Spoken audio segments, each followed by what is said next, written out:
Oke, ditampilkan pertanyaannya ya. Tidak apa-apa, saya tidak kelihatan. Oke, jika orang sudah beriman namun belum sempat dibaptis atau membuktikan imannya dengan perbuatan karena 1 menit kemudian mati kecelakaan.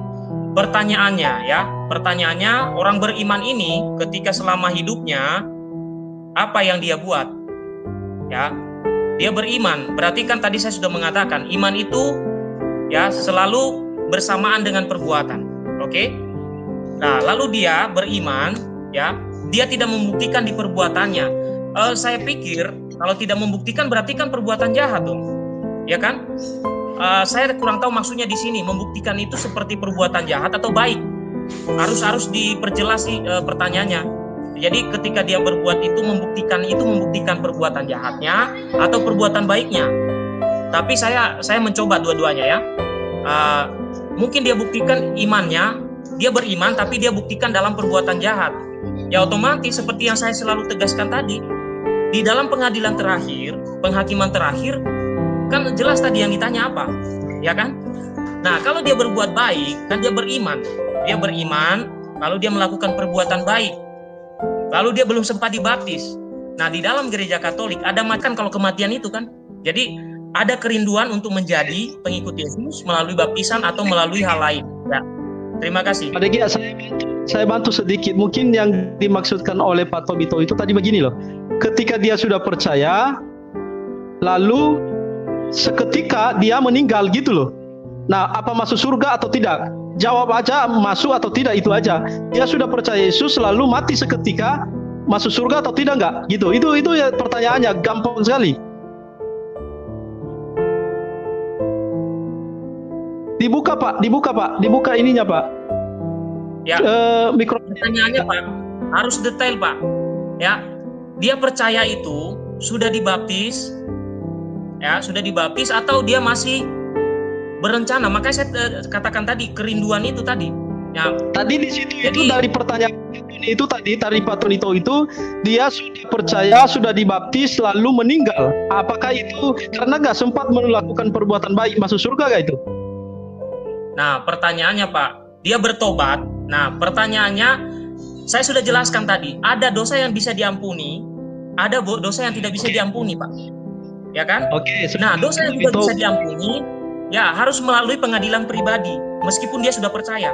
Kalau dia pernah melakukan dosa yang tidak bisa diampuni, contohnya bunuh orang atau menghujat Roh Kudus. Oke, silakan Pak Tobito. Silakan disimak bahwa itu tanggapan dari saudara DGA. Oke, ada pertanyaan lagi, satu lagi. Supaya bisa kita ini. Oke, hati yang bertelinga lagi nih.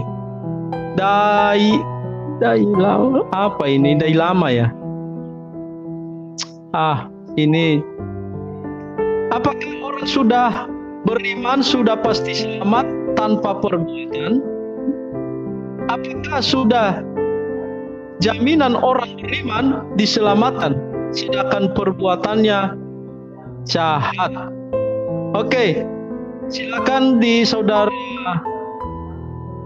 siapa ini ya, si Dama, karena tadi kita ganti-gantian. Oke, saudara Dama, silakan dijawab. Baik, apakah orang sudah beriman sudah pasti selamat tanpa perbuatan?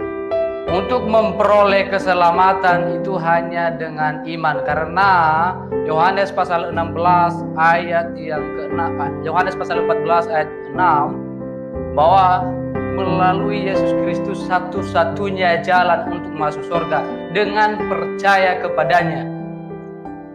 Gitu. Jadi memperoleh keselamatan hanya dengan percaya kepada Dia. Tapi kalau kehidupan orang Kristen seperti apa ketika setelah dia percaya, itu harus dihimbau untuk hidup dengan kudus dan mengerjakan keselamatan. Jadi untuk memperoleh keselamatan hanya dengan percaya. No dengan baptisan, no dengan surat penghapusan dosa, apalagi baptisan rindu atau kangen-kangenan. Kalau nggak ada di sini, berarti palsu. Mohon maaf. Karena Alkitab bilang apa? Galatia bilang, itu Injil lain. Ini upaya perusakan Injil oleh iblis. Mohon maaf. Jadi kita harus memegang ini satu-satunya firman Tuhan. Di luar ini, itu Injil palsu.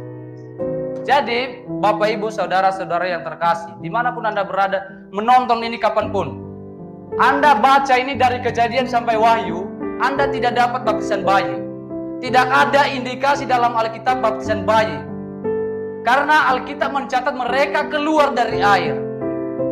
Dan baptisan tidak pernah diperlukan untuk diselamatkan. Anda baca ini semua. Saya sudah baca.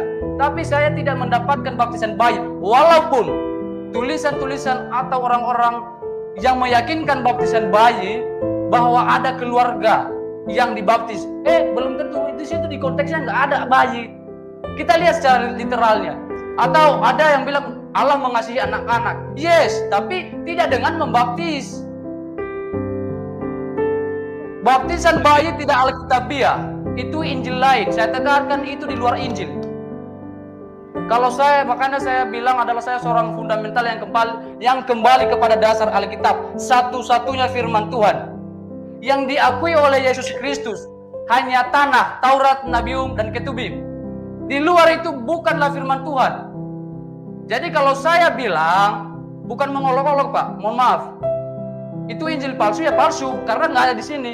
Jadi berikan argumen secara akademik bahwa itu benar. Dengan pernyataan-pernyataan Alkitab.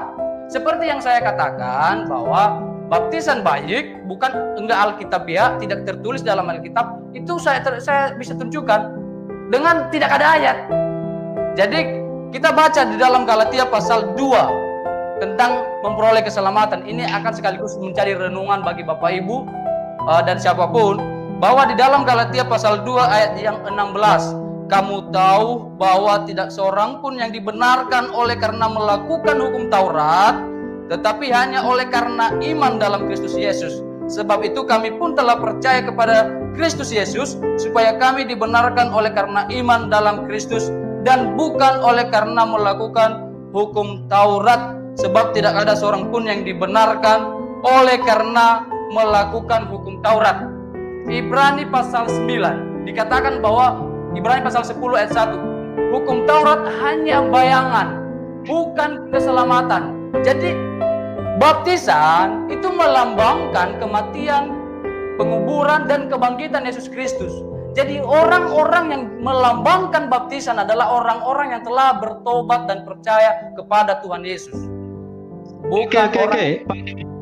Jadi di pertanyaannya tadi bahwa ada nggak ayat yang terdapat dalam Alkitab bahwa baptisan bayi seperti yang dikatakan oleh saudara Degia itu ada nggak? Kalau tidak ada, saya lempar ke Pak Degia.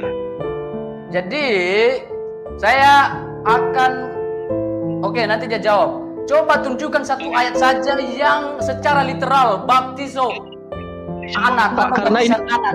Dari perjanjian lama sampai tidak ada masa di mana kalau kamu hanya 5 menit percaya mati, kalau hanya 2 menit mati lalu nggak masuk surga. Nggak ada di sana. Yang penting kamu percaya akan masuk surga.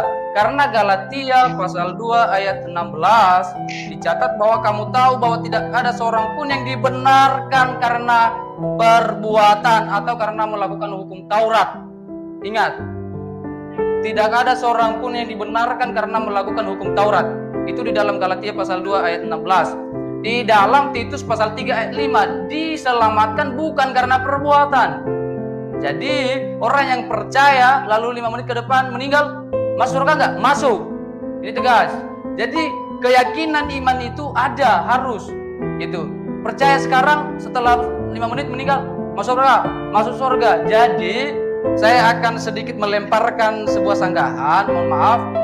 Tadi dibilang bahwa tidak ada dalam Alkitab tercatat yang namanya baptisan bayi, dan juga tidak disuruh.